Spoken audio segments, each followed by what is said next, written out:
Good morning, friends. Important highlight of 47th GST Council meeting held at Chandigarh on 28 and 29 June. We are discussing important highlight from the press release issued by the GST Council, and importantly, it is on four broad parameters. First, there is change in GST rate for specified goods or services, either to done away with the inverted duty structure or rationalize the GST rate on specified goods or services. And there are certain exemptions which is either rationalized or withdrawn on specified goods or services. ये press release मेरे description box में डली पड़ी है, आप press release को download कीजिए। मैं इंपॉर्टेंट एस्पेक्ट जो है वो आपके साथ डिस्कस करने वाला हूं। चार ब्रॉड पैरामीटर होंगे कि जीएसटी के rate for goods and services कहां कहां चेंज हुए। इंपॉर्टेंट आइटम मैं पिक करूंगा, डिटेल्ड आप प्रेस रिलीज में देख सकते हैं। एंड इट इज टुवर्ड्स कि इन्वर्टेड ड्यूटी स्ट्रक्चर जो होता है कि इनपुट पे रेट हायर है, आउटपुट पे रेट कम है, इसको हटाने के लिए कई specified product goods and services के ऊपर जीएसटी रेट चेंजेस किए गए। कुछ अदर जीएसटी रेट रैशनलाइज किए गए, कुछ एग्जेम्पशन जो मिलती थी उनको विड्रॉ किया गया। ये पहला ब्रॉड पैरामीटर होगा। Certain measure which is being announced under trade facilitation, यानी उन्हें नाम दिया to facilitate the trade, certain measure उन्हें announce किए, recommend किए। Third, they are going to issue a circular, यानी डिपार्टमेंट सर्कुलर इशू करेगा on certain issues to provide clarity and to avoid unwanted litigation, dispute in terms of interpretation। तीसरा broad parameter. And चौथा broad parameter है compliances, the ease of business with respect to compliances under GST law।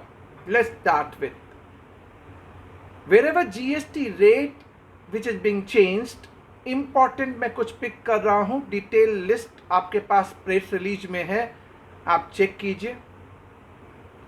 Works contract services for construction of road, bridge, railway etc. GST के rate 12% से 18% हो गए। When services, works contract services provided to central government, state government or local authority for construction of historical emoluments, educational institution, hospital, GST rate 12% से 18%। Even सब contractor भी अगर इसमें होगा, to avoid any dispute, GST rate is change from 12% to 18%।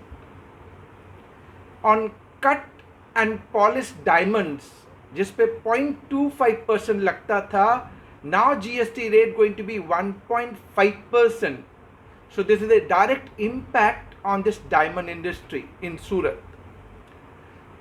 E-waste which is being generated and supplied, GST rate changing from 5% to 18%। So these are the broad important line item। उन्हें ये भी कहा कि refund of accumulated ITC आपको edible oil and coal के ऊपर नहीं मिलेगा। So there are other changes as well, जैसा कि मैंने कहा, प्रेस रिलीज में देख लें, स्पेसिफाइड गुड्स सर्विसेज जिस पे जीएसटी के रेट चेंज किए गए। अभी जो जीएसटी के रेट चेंज किए गए कब से एप्लीकेबल होंगे? As per this press release, this is going to be applicable on 18 July 2022। Press release में ऐसा लिखा है, तो आप इस चीज को भी चेक कर लीजिएगा। गोइंग फॉरवर्ड कुछ एग्जेम्पशन है जो इन्हें विड्रॉ कर लिए, अब वो एग्जेम्पशन हमें नहीं मिलेंगे। तो इम्पॉर्टेंट जो एग्जेम्पशन है वो मैं आपको बताता हूँ. Transportation of passengers to and fro north eastern state and Bagdogra. अगर बिजनेस क्लास से आप जा रहे हैं तो एग्जेम्पशन आपको नहीं मिलेगा. It is only for economy class. Services by RBI, reserve bank of India, SEBI, even GSTN is now exemption is being withdrawn. Renting of residential immovable property for dwelling purpose to registered business entity, exemption नहीं मिलेगा even though it is being used for residential purpose. अगर residential immovable property आपने residential purpose के लिए दिया है but company को दिया है और कंपनी रजिस्टर्ड है, एग्जेम्पशन आपको नहीं मिलेगा. Preservation of stem cell by the specified blood bank, exemption जो मिलता था that exemption is now being withdrawn. वो एग्जेम्पशन अब आपको नहीं मिलेगा. दो इंपॉर्टेंट चेंज. होटल एकोमोडेशन, आपको मालूम है जब रूम टैरिफ 1000 रुपीज तक होता था तो जीएसटी का एग्जेम्पशन था. अब ये exemption withdrawn. Now 12% GST rate going to be applicable. So room tariff even up to 1000 rupees per day. Earlier exemption was there, now it is being withdrawn. It is now GST 12% rate applicable. In hospital industry, they are providing healthcare services. So their healthcare services are exempt. Now what is being prescribed and recommended? Room rent except ICU. If exceeding 5,000 rupees per day per patient, then GST going to be levied at the rate of 5% with no ITC on that room rent portion except ICU. यानी आप health care service दे रहे हैं, health care में lot many services you are clubbing together. पहले room rent भी club होती थी उसके अंदर और आपको एग्जेम्पशन मिल जाता था. अब उन्होंने कहा कि रूम रेंट अगर एक्सीडिंग 5,000 रुपीज पर डे पर पेशेंट है तो आपको हेल्थ केयर सर्विस के नाम से अब एग्जेम्पशन नहीं मिलेगा. GST 5% with no ITC. So these are the exemption, specific exemption जिसको इनने विड्रॉ किया या रैशनलाइज किया. अब दो इंपॉर्टेंट चीजें जो उन्होंने क्लैरिफाई की, बहुत इंपॉर्टेंट. इलेक्ट्रिक व्हीकल विथ और without battery pack concessional rate 5% GST लगेगा. Lot of dispute, advance ruling, contrary और लिटिगेशन स्टार्ट भी हो गया था. At least a clarity and recommendation by GST council that electric जो व्हीकल हैं विथ या without battery pack concessional rate 5% लगेगा. एक और इम्पॉर्टेंट क्लैरिफिकेशन जो इनने दिया जो बहुत इम्पॉर्टेंट था, जो रियल एस्टेट सेक्टर में lot of us we were demanding when you're developing a plot. So for developing a plot, either you're leveling the plot and installing drainage system, उसके बाद आप प्लॉट बेचते थे, तो क्या जीएसटी लगेगा? डिस्प्यूट चल रहा था. एडवांस रूलिंग भी कॉन्ट्रेरी आई हुई थी. Recommendation in 47 GST council meeting, इन्हें कहा कि अगर आपने लैंड को लेवल्ड किया है और ड्रेनेज सिस्टम वगैरह लगाया है, it will continue to be considered as a sale of land, which is neither a supply of goods nor supply of services in terms of Schedule 3. एक clarity and certainty. एक GTA से related उन्हें clarification दिया कि GTA के पास option होता है forward charge में, या वो 5% फॉलो कर ले या 12% फॉलो कर ले. तो इस रिकमेंडेशन में ऐसा कहा गया कि जीटीए को 5% या 12% अगर ऑप्ट करना है अंडर फॉरवर्ड चार्ज, तो eight the beginning of the year opt करना पड़ेगा. आरसीएम जैसे एप्लीकेबल है जहां जहां जीटीए की सर्विस फॉर स्पेसिफाइड रेसिपिएंट, जो नोटिफिकेशन नंबर 13/2017 में आती हैं, that RCM will continue to be applicable. Other than this, अगर फॉरवर्ड चार्ज है तो GTA के पास ऑप्शन होता था 5% या 12%, 5% with no ITC, 12% with ITC। तो यानी अगर वो इस ऑप्शन को चूज करना चाहता है, he has to choose this option at the beginning of financial year. चलिए, ये मैंने आपको चेंजेस बताए pertaining to GST rate change. Either उन्हें GST के रेट चेंज किए, या कई GST के रेट इसलिए चेंज किए to done away with the inverted duty structure, exemption को रैशनलाइज किया या विड्रॉ किया। अब एग्जम्पशन में एक इंपॉर्टेंट एस्पेक्ट जो हम सबको समझना है, and there was hue and cry. देखिए, जो अनब्रांडेड फूड आइटम होते हैं, ग्रेन्स होते हैं, उस पर GST नहीं लगता, एग्जम्प्टेड। GST सिर्फ लगता है जो ब्रांडेड है, यानी एग्जम्पशन है जो अनब्रांडेड है या जो ब्रांडेड है पर उनने right to that brand forgone कर दिया है, एग्जम्पशन था।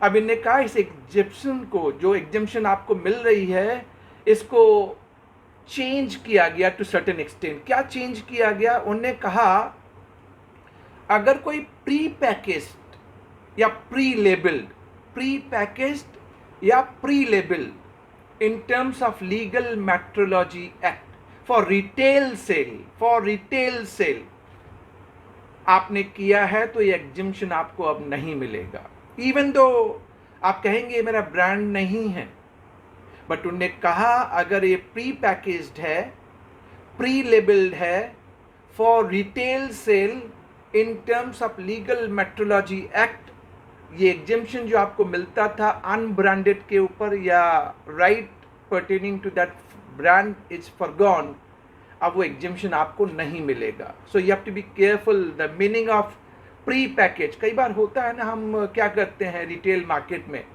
अपना ही कोई एक पैकेट 1 kg का 2 kg का बना देते हैं प्री पैकेज, या प्री लेबल्ड कर देते हैं, अपना ही एक नाम डाल देते हैं उसके ऊपर फॉर रिटेल सेल, यानी अब उसके ऊपर आपको एग्जम्पशन नहीं मिलेगा। अब मैं आता हूँ ट्रेड फैसिलिटेशन पे। ट्रेड फैसिलिटेशन पे इन्हें क्या क्या अनाउंसमेंट किए और ट्रेड फैसिलिटेशन में इंपॉर्टेंट एस्पेक्ट क्या क्या रहे। पहले 2 ट्रेड फैसिलिटेशन मेजर आपको बताऊं। Union budget 2022 finance act 2022, section 110 and section 111 of finance act 2022, 2 important changes थे।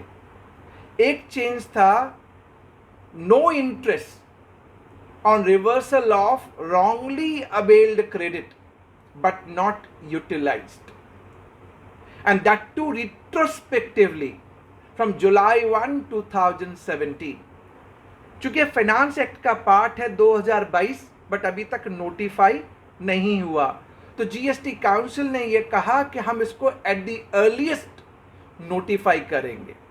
यानी अगर आपने कोई क्रेडिट गलत ले ली, wrongly availed but not utilised, आपने यूटिलाइज नहीं की है, अगर यूटिलाइज नहीं की है और अब आप रिवर्स कर रहे हैं, तो क्वेश्चन ये था इंटरेस्ट लगेगा या नहीं लगेगा।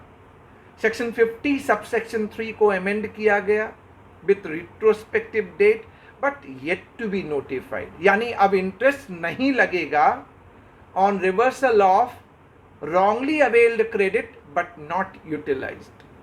पर इस वीडियो में मैं ये बात भी अपनी रखना चाहूँगा आप सभी के सामने, क्या पेनाल्टी लगेगी under section 73 and 74? 73 non fraud case है, 74 फ्रॉड केस है, और वहाँ पे सो कॉज नोटिस इशू होती है either for non payment of tax, short payment of tax, wrongly availed credit और रॉन्गली यूटिलाइज क्रेडिट और इरोनियस रिफंड, यानी वहाँ पे पेनाल्टी का प्रोविजन आज भी एग्जिस्ट करता है। My humble submission to GST Council, when you have given the relief as a trade facilitation to the trade, that no interest on reversal of wrongly availed credit but not utilized, आप यही provision penalty के लिए भी डाल देते for 73 and 74, my submission। Another trade facilitation measure ये है कि अगर आप डिस्टिंक्ट पर्सन हैं, you are a distinct person, so आपके मान लीजिए 4 रजिस्ट्रेशन हैं अंडर सेम पैन नंबर, और एक पर्टिकुलर रजिस्ट्रेशन के ई कैश लेजर में CGST and IGST e cash laser में मान लीजिए पैसा पड़ा है। एक पर्टिकुलर रजिस्ट्रेशन दिल्ली का मान लेते हैं, दिल्ली में पड़ा है, बट आपकी लायबिलिटी तमिलनाडु के रजिस्ट्रेशन में है। अब वहाँ के ई कैश लेजर में पैसा नहीं पड़ा, तो फाइनेंस एक्ट 2022 सेक्शन 49 में एक अमेंडमेंट किया गया which is yet to be notified, जिसके लिए GST काउंसिल ने कहा है कि एट द अर्लीस्ट इसको नोटिफाई करेंगे। आप क्या कर सकते हैं, डेली रजिस्ट्रेशन जहां आपके CGST and IGST e cash laser में पैसा पड़ा है, अब आप इस पैसे को दिल्ली से तमिलनाडु के रजिस्ट्रेशन में ट्रांसफर कर सकते हैं। CGST and IGST e cash ledger from Delhi to Tamil Nadu. Advantage, ease of business. But इसमें एक क्वेश्चन और आता था कि मान लीजिए मेरी लायबिलिटी तमिलनाडु में SGST की है, अब क्या मैं जो CGST IGST e cash laser Delhi का है, दिल्ली से मैं तमिलनाडु के SGST में ट्रांसफ़र कर सकता हूँ? सर नहीं, बट एक तरीका है। आप पहले CGST IGST of Delhi registration से तमिलनाडु में ले जाइए CGST and IGST e cash laser में, और फिर वहाँ से CGST एंड IGST से आप वहाँ के ई कैश लेजर SGST में तमिलनाडु में ले जाइए। That is the mechanism you can follow. तो ये 2 चेंजेस जो बजट 2022 के थे, उन्होंने कहा हम एट द अर्लीस्ट इसको नोटिफाई करेंगे। Well done. और जो चेंजेस उन्होंने बताए ट्रेड फैसिलिटेशन में, एक वेंडर सप्लायर जो ई कॉमर्स ऑपरेटर के जरिए अपना माल सप्लाई करता है। सो मान लीजिए आप वेंडर हैं and you are supplying through e commerce operator, Amazon, Flipkart. तो 2 चीज़ें थी। पहला ये था कि अगर आप ई कॉमर्स ऑपरेटर के जरिए अगर सप्लाई करते हैं तो आपके लिए कोई थ्रेशोल्ड अमाउंट नहीं था। Under section 24 subsection 9 of CGST act आपको कंपलसरी रजिस्ट्रेशन लेना पड़ता था, कंपलसरी आपको रजिस्ट्रेशन लेना पड़ता था। अब इनने क्या कहा, इनने कहा नहीं, अब आपको कंपलसरी रजिस्ट्रेशन लेने की ज़रूरत नहीं है। अगर आपका एग्रीगेट टर्नओवर थ्रेशोल्ड जो 20 लाख या 40 लाख की भी लिमिट है फॉर सप्लायर ऑफ गुड्स जो इंट्रा स्टेट सप्लाई में डील करते हैं, उस थ्रेशोल्ड से नीचे है तो आपको कंपलसरी रजिस्ट्रेशन लेने की ज़रूरत नहीं है। पर एक दूसरी कंडीशन डाल दी कि you are not engage, such supplier are not engage in inter state supply of goods, यानी आप इंटर स्टेट नहीं कर पाएंगे, only for the intra state. But that is what irony कि जब आप ई कॉमर्स ऑपरेटर के जरिए सप्लाई करते हैं तो मैक्सिमम मेरी नॉलेज में जो है वो इंटर ही करते हैं। अगर आपने इंटर 1% भी कर दिया, ये पॉइंट फ्रैक्शन परसेंटेज भी कर दिया, आपको ये बेनिफिट नहीं मिलेगी देन कंपलसरी रजिस्ट्रेशन। इस बार के GST काउंसिल में ये बात भी उठ रही थी कि क्या इन सप्लायर को, इन वेंडर को जो ई कॉमर्स ऑपरेटर के जरिए सप्लाई करते हैं, उनको कॉम्पोजिशन बेनिफिट मिल सकती है क्या? एंड कॉम्पोजिशन डीलर की कई बेनिफिट हैं, एडवांटेज हैं। कॉम्पोजिशन इंट्रा स्टेट सप्लाई करता है, इंटर नहीं करता। तो आप समझ लीजिए अगर आप इंटर करते हैं तो बेनिफिट आपके लिए नहीं है, बट कॉम्पोजिशन के लिए इन्होंने कहा कि ये जो इनकी लीगल कमेटी है वो इसको देखेगी, सिस्टम एनालाइज करेगी, प्रोसेस डेवलप करेगी, और ई कॉमर्स ऑपरेटर को भी तैयार होना है। तो उन्होंने कहा इसको हम चालू करेंगे, बट चालू करेंगे 1 जनवरी 2023 से, 1 जनवरी 2023 से करेंगे। अब हम आते हैं कॉम्पोजिशन डीलर जो GSTR 4 भरता है फॉर 21-22, उसके लिए लेट फीस वेबर उन्हें बढ़ा दी टिल 28 जुलाई 2022 तक। CMP 08 जो Q1 22-23 का था, उसके लिए अब आपकी डेट एक्सटेंड कर दी गई 31 जुलाई 2022 तक। अब मैं आता हूं नेक्स्ट चेंज। कुछ एक्सपोर्टर हैं जिनको हमने रिस्की एक्सपोर्टर बना दिया था और वो रिफंड क्लेम फाइल करते थे, उनका रिफंड बहुत लंबे पीरियड से पेंडिंग था।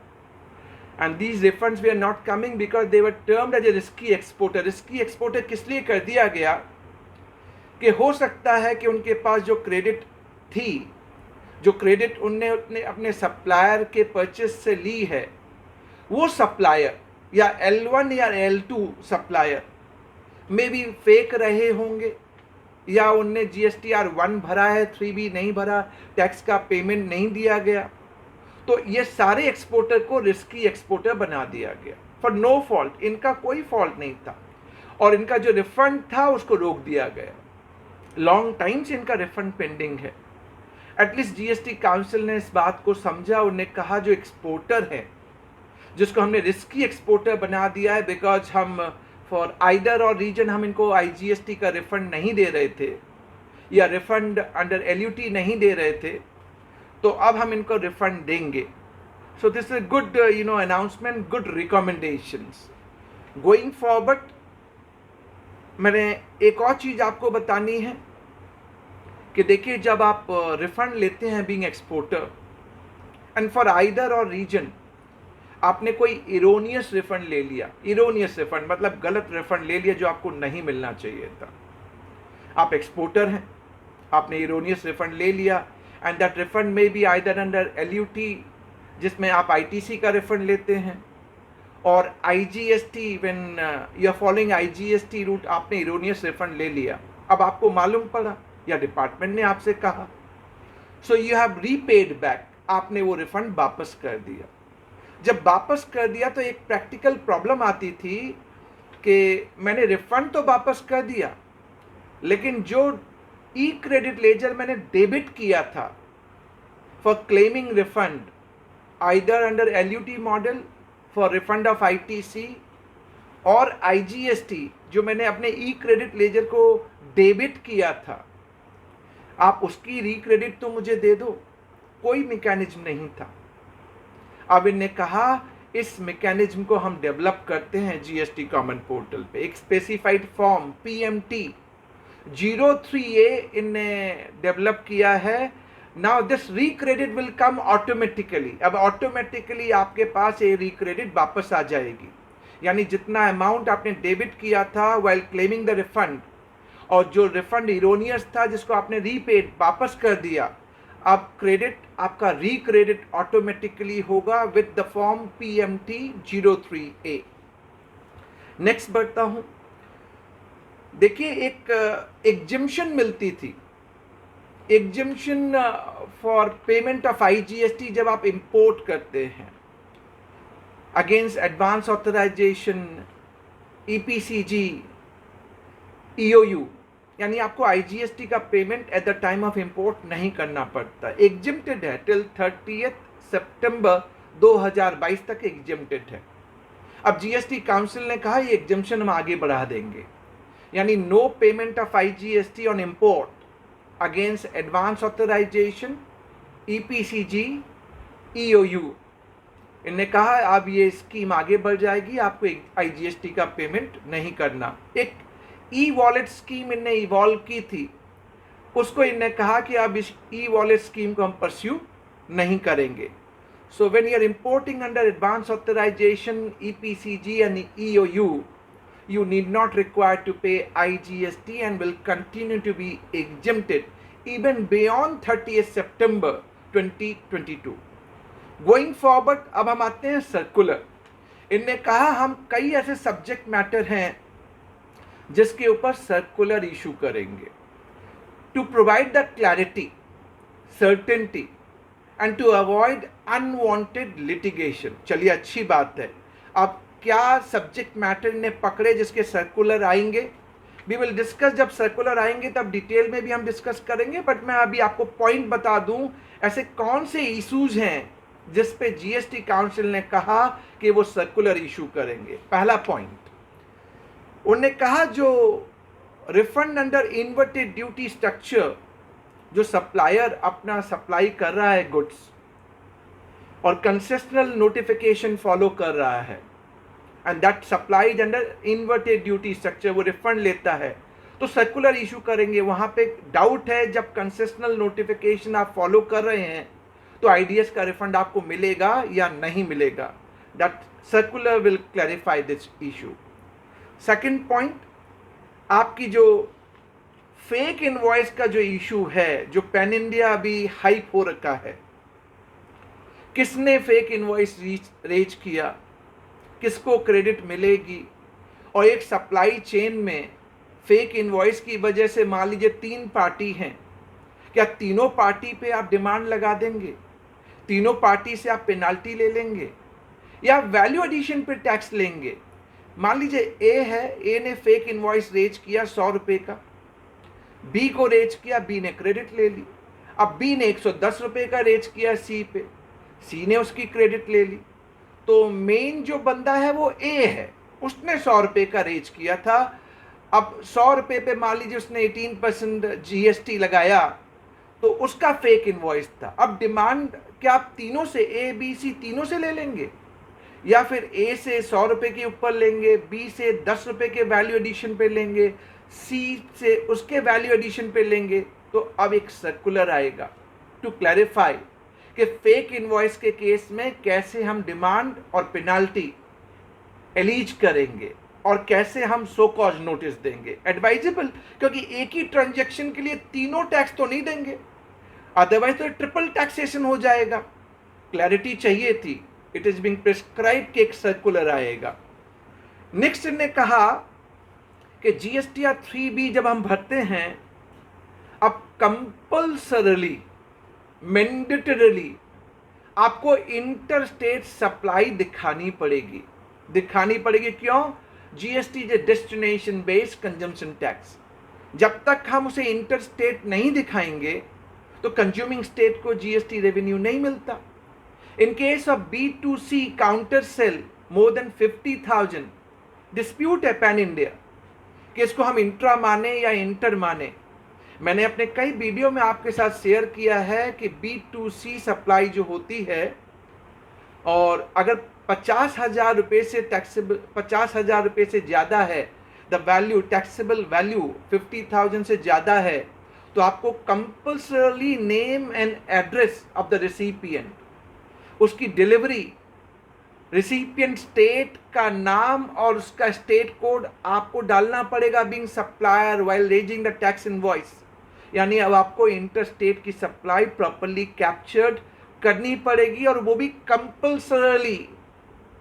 दूसरी बात उन्होंने कही कि जहां भी इनएलिजिबल क्रेडिट है या ब्लॉक 17 सबसेक्शन 5 ब्लॉक क्रेडिट है, उन्होंने कहा कि ये पर्टिकुलर जो इनएलिजिबल या ब्लॉक क्रेडिट है आपको स्पेसिफिकली अपने जीएसटीआर 3B में दिखानी पड़ेगी। तो यानी ये मैंडेटरीली सर्कुलर आएगा हम सब के लिए। नेक्स्ट ने कहा जब डीम्ड एक्सपोर्ट होता है, सो डीम्ड एक्सपोर्ट क्या है? जब आप ईओयू को सप्लाई कर रहे हैं, अगेंस्ट एडवांस ऑथराइजेशन सप्लाई कर रहे हैं, तो सप्लायर जब सप्लाई कर रहा होता है तो वो रिफंड लेता है, या रिसिपिएंट भी रिफंड ले सकता है, ईओयू भी रिफंड ले सकता है। पर कैसे लेगा, क्या क्लैरिटी होंगी? एक सर्कुलर हमारे पास आएगा और एक्सप्लेन करेगा कि वो बेनिफिट हमें कैसे मिलेगी। Next point, 17 subsection 5 of CGST act, आपको मालूम है block credit, negative list, credit नहीं मिलती, but lot of interpretation issue हैं। तो जीएसटी काउंसिल ने ये रिकमेंड किया है कि 17 सबसेक्शन 5 के लिए इंटरप्रिटेशन जो है वो एक सर्कुलर इशू करेंगे। That may be on construction, that may be on gift और free sample, lot many points are there under section 17 subsection 5, जिसके ऊपर इंटरप्रिटेशन के ऊपर एक circular they are going to issue. Next point, जब perquisite कोई employer अपने employee को देता है, अंडर कॉन्ट्रेक्चुअल एग्रीमेंट, तो उसका ट्रीटमेंट क्या होगा? क्या उस पर जीएसटी लगेगा? क्या हम उसको पार्ट ऑफ एम्प्लॉयमेंट कॉन्ट्रैक्ट मान लेंगे? जो क्लैरिटी आनी चाहिए वो अब सर्कुलर डिपार्टमेंट इशू करेगा. That is what the recommendation of GST council. हमारे पास ई कैश लेजर, ई क्रेडिट लेजर पड़ा होता है. मेरे बैलेंस होता है ई क्रेडिट लेजर में और ई कैश लेजर में. पर कई बार डिस्प्यूट ये होता है कि हम कैसे यूटिलाइज करें against demand and other liabilities. तो मेरे पास जो बैलेंस ई कैश लेजर और ई क्रेडिट लेजर में पड़ा है वो किस डिमांड और लाइबिलिटीज के अगेंस्ट में एडजस्ट हो सकता है. ये सर्कुलर इसलिए ने निकाला कि आप कोई पेनाल्टी, लेट फीस ई क्रेडिट लेजर से नहीं दे सकते, आपको कैश में ही पे करना पड़ेगा. So maybe a clarity will emerge and that's what they are going to issue a circular in this regard. एक और इनने बात कही फॉर फाइनेंशियल ईयर 2021 GSTR 9 जो एनुअल रिटर्न है और 9A जो कॉम्पोजिशन डीलर के लिए एप्लीकेबल है फॉर 2021. जो डेट आपके सामने है वो 2021 तो चली गई. लेट मी करेक्ट, मैं गलत बोल गया. 21-22 2021-22 जिसकी लास्ट डेट है 31 दिसंबर 2022. उन्होंने कहा जो उनकी aggregate turnover up to 2 crore है उनके लिए GSTR 9 annual return and GSTR 9A for composition dealer exempted रहेगा. उनको 9 और 9A भरने की जरूरत नहीं है. This is applicable for financial year 21-22. Due date 31 December. लेकिन अगर aggregate turnover up to 2 crore है तो आपको ये एग्जेम्पशन मिलेगा, आपको भरने की जरूरत नहीं है. नेक्स्ट, जब हम ड्यूटी क्रेडिट स्क्रिप्ट होती हैं MEIS, SEIS, जब हम बेचते हैं तो कोई GST नहीं लगता उन क्रेडिट स्क्रिप्ट के ऊपर, तो एग्जेम्प्टेड मानी जाती है. जब एग्जेम्प्टेड मानी जाती है तो क्वेश्चन ये आता था क्या मुझे अपनी कॉमन क्रेडिट का रिवर्सल करना पड़ेगा? इनने कह दिया एक सर्कुलर आएगा एक्सप्लेनेशन 1 रूल 43 और उन्हें कहा अब आपको कोई रिवर्सल करने की जरूरत नहीं है. No reversal required when you are supplying this duty credit script as a exempted supply. Laudable one and welcome. Next change इन्हें किया कि जब आप एक्सपोर्ट ऑफ इलेक्ट्रिसिटी करते हैं और आपके पास एक्यूमुलेटेड ITC है तो आपको refund of accumulated ITC on export of electricity मिलेगी, एडवांटेज मिलेगा. और एक और सर्कुलर अब आएगा जो पॉइंट इंपॉर्टेंट है. जो ड्यूटी फ्री शॉप होती हैं एट इंटरनेशनल एयरपोर्ट, जब वहां से सप्लाई ऑफ गुड्स किया जाता है टू आउटगोइंग इंटरनेशनल पैसेंजर, इसको एक्सपोर्ट माना जाएगा. यानी दो duty free shops can avail the export benefit. ये थे सर्कुलर जो डिफरेंट इशू पे डिपार्टमेंट इशू करेगा as recommended by GST council. अब मैं आता हूं ट्रेड फैसिलिटेशन. ट्रेड फैसिलिटेशन में इन्हें क्या क्या अनाउंसमेंट किया.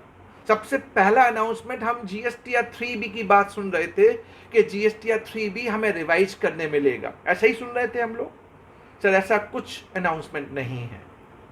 उन्होंने ये कहा कि अब GSTR 3B में क्या अमेंडमेंट किया जा सकता है तो ये पब्लिक डोमेन में डालेंगे और हमसे पूछेंगे, हमसे राय मांगेंगे, input and suggestion before allowing कि हम GSTR 3B को रिवाइज करने दें या ना दें. तो इस GST काउंसिल में रिवीजन ऑफ GSTR 3B कुछ रिकमेंडेशन नहीं है. Coming to the next aspect, और ये बहुत इंपॉर्टेंट एस्पेक्ट है.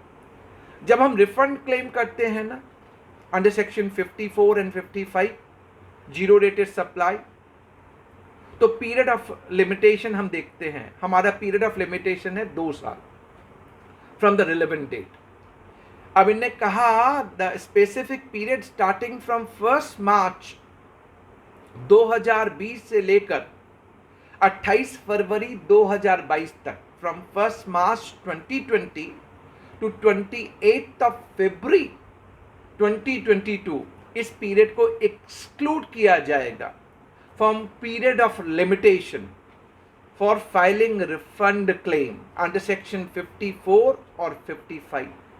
सिमिलर बेनिफिट अब डिपार्टमेंट को भी मिलेगी कि ये जो पीरियड है 1 मार्च 2020 से लेकर 28 फरवरी 2022 तक, ये पीरियड एक्सक्लूड किया जाएगा from period of limitation for issuance of demand, so cause notice और order under section 73 non fraud case CGST act. यानी ये दोनों benefit at par tax payer को भी दी गई और टैक्स डिपार्टमेंट को भी दी गई.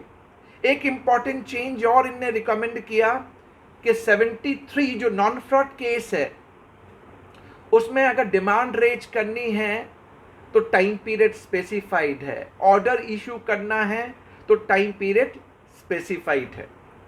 सो that is always driven by due date of annual return.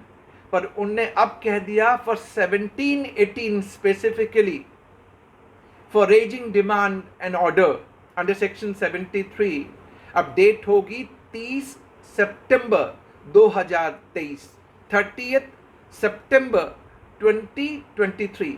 एक स्पेसिफिक यानी ये चेंज आएगा.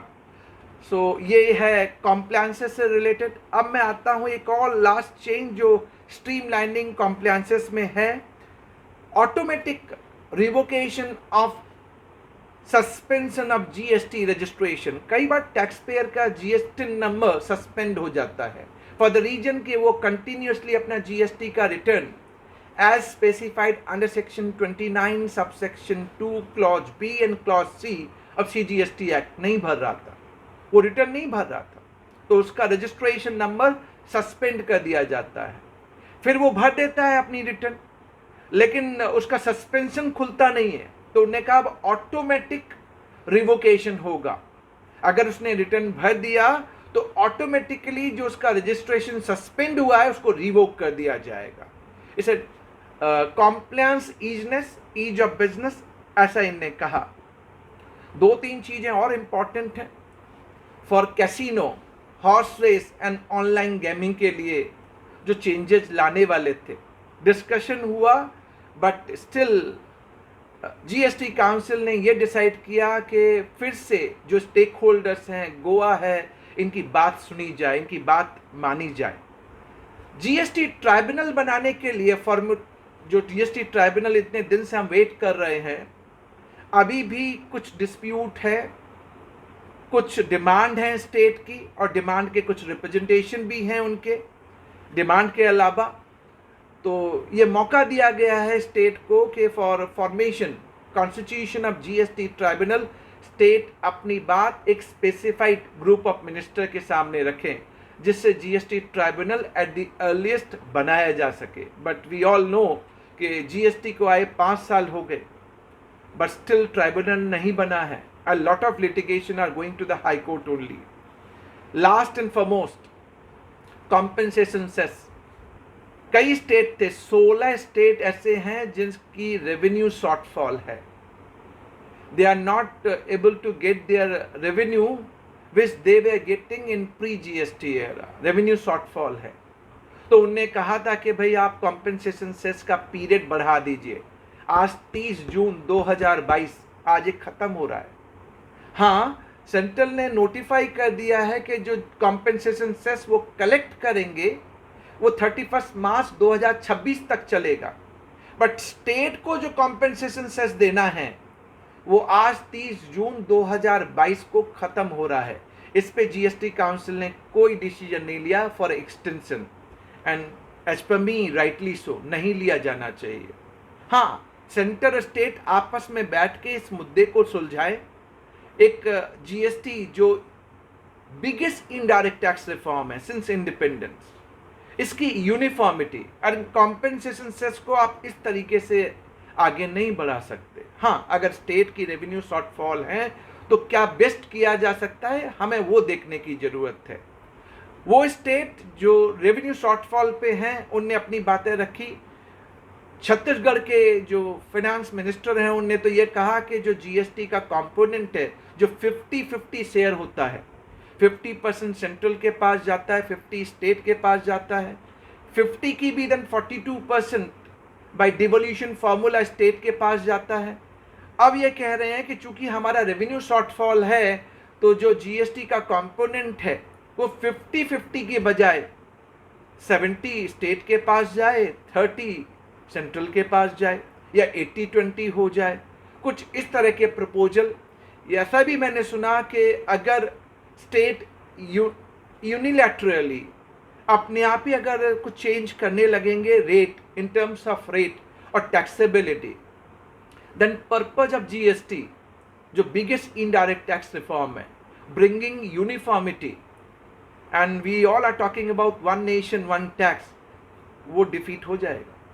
हाँ ठीक है, शॉर्टफॉल है, इस मुद्दे को सेंटर एंड स्टेट दोनों को मिलकर सुलझाना चाहिए, but both has to ensure कि ये जो uniformity, one nation one tax one market, ये हमारा कायम रहे। जीएसटी आने वाले टाइम में हम सबको ग्रोथ देने वाला है, हमें मिल के साथ चलना है। अब रेवेन्यू शॉर्टफॉल को हम कैसे मीट आउट कर सकते हैं, it's a matter of centre and state to decide and take it forward. इस वीडियो में मैंने पूरी कोशिश की, 42 मिनट का कैप्सूल होने आ रहा है, to give you the flavor, important highlight of 47 GST Council meeting held at Chandigarh on 28 and 29 June. Thanks for watching. Stay tuned. अपने कमेंट भी डालिए कमेंट बॉक्स में। कई बार आप जब सुनते हैं तो आपके माइंड में भी बहुत सी बातें आती हैं, कोई फीडबैक, कोई सजेशन, या आपके माइंड में कोई रिप्रेजेंटेशन है जो आप चाहते हैं कि मैं आपकी बात आगे जो कंसर्न अथॉरिटी है उनके सामने रखूं। ऑब्जेक्टिव इज हम सबको आगे बढ़ना है। जर्नी ऑफ जीएसटी 5 साल कल 1 जुलाई होने वाला है। Wishing you in advance to all of you happy GST day, happy chartered accountant day. Take care of yourself. Thank you very much. Thanks for watching.